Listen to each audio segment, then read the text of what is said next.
Exterminate! Exterminate! Exterminate! Hello, ladies and gentlemen, Paul Heyman. Oh no, wait, he's not here. Now that's the name of the DVD I'm just about to review. Yeah, I picked this up today. I literally just finished watching it. And man, it's very good. I like most of the positive things that everyone had to say about Paul. I liked a lot of the negative things that they had to say about Paul. But here's something you're going to notice when you're watching this DVD.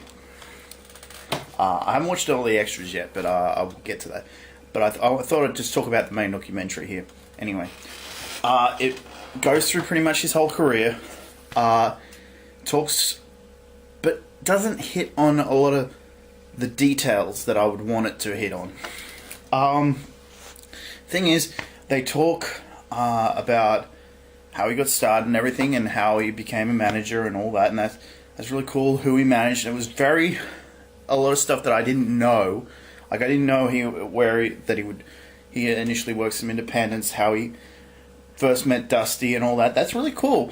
But when he gets to the ECW stuff, a lot of it's what you have heard, the rise and fall, little bits and pieces that you didn't know or hear about, some of the backstage stuff. But most of it, yeah, it was pretty much covered in rise and fall. So, but they spend a lot of time on that. Not a huge amount, but it's quite a lot. There's quite a big section there that talk about ECW.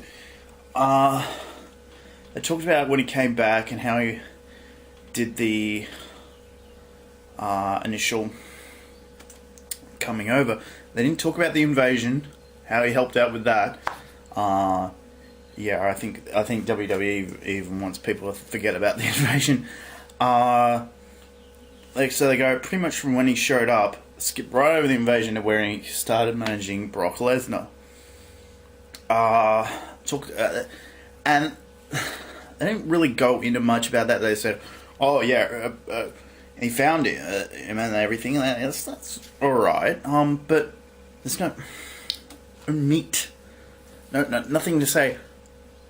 It's just like, here's all the stuff he's done, but we're not going to talk about the details, the things that make a story interesting. That's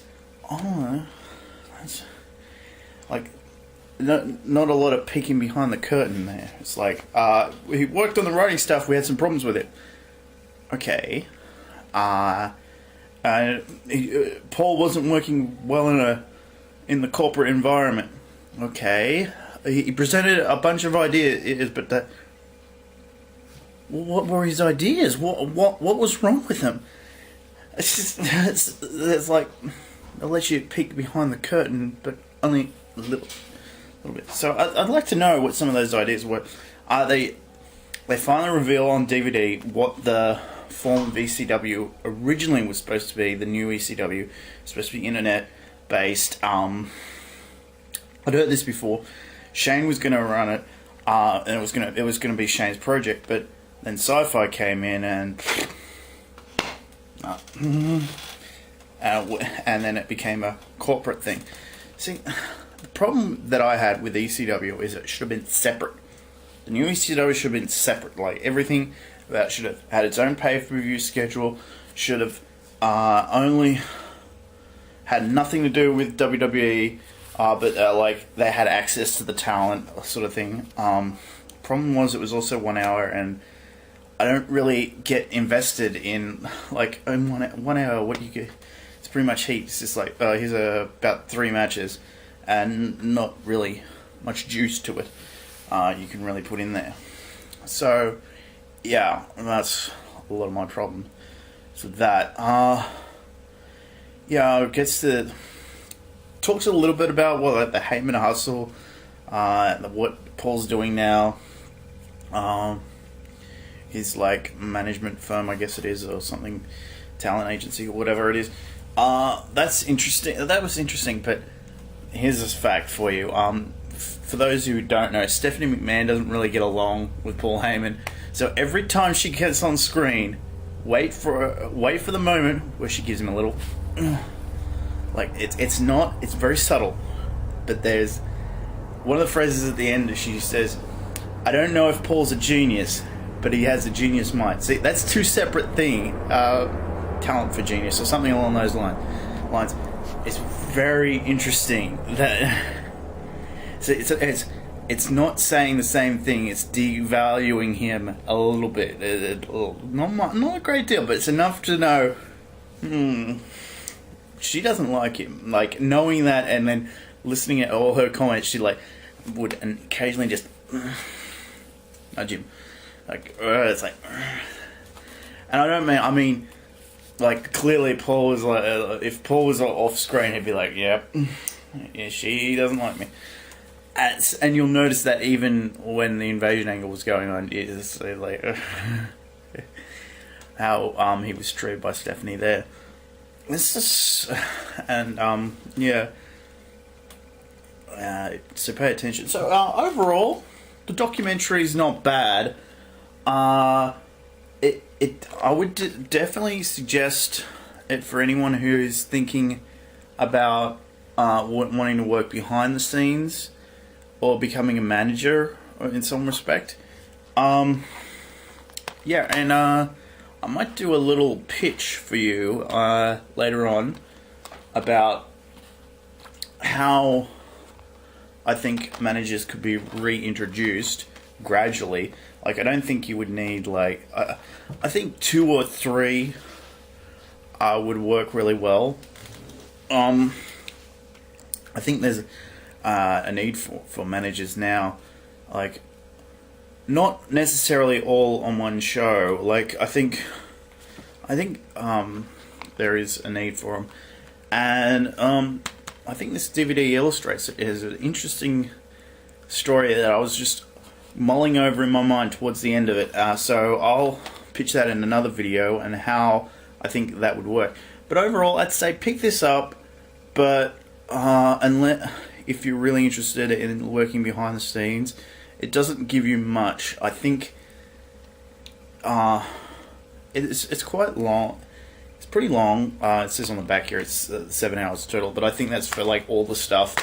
You get 3 DVDs, which I wasn't really expecting, to be honest. But there's the documentary part. There's a bunch. It looks like there's a bunch of stuff on the second DVD. So I haven't checked those stories. There's about 5 or 6 stories there. And there's a bunch of interviews, promos, they're called, and a couple of matches. I guess the original Midnight Express versus the new Midnight Express. I'd love to see. Hopefully that's on the initial shot of it, because I think they missed an opportunity. I really wish they had the time, because I think someone that tells the best Paul Heyman stories, apart from Paul Heyman, is Jim Cornette. And, like, I'm sure, like, even if it's archival footage, it's clear, like, they had a feud. You should have talked to Paul. There has to be somewhere the footage of Jim Cornette talking about Paul Heyman. They talk about his time in OVW. Jim Cornette was there. That's one of the few times they still were getting along. And I don't think that's been talked about on mainstream, like a DVD like this. Like, where's the Jim Cornette DVD? That would be really interesting to see, because he's got all this information, and it's just, like, the footage to go with it would be really cool. So, but yeah, there's an idea, a booking scenario that I think would be interesting to do with Paul Heyman now, that should be done to pave the way for the future. So yeah, I'll get into what that actually is. I've got pretty much most of it lined up here. Now, if Paul Heyman sees that, I'd love to hear what would make that better or something. But yeah, so yeah, I'll get on that pretty soon. I'm gonna upload this, and yeah, you'll see that later on. Hopefully, everyone's enjoying the mini-series I'm doing now. So yeah, check that out. That's just getting started. A little bit of problem uploading everything, but it eventually got processed and all worked out all right. I'll shoot the next bunch there. I shot like quite a few all on the same day. So I've got plenty of buffer time. It's not going to be turning into Spawn year where I'm 6 months behind. Plus, so see ya.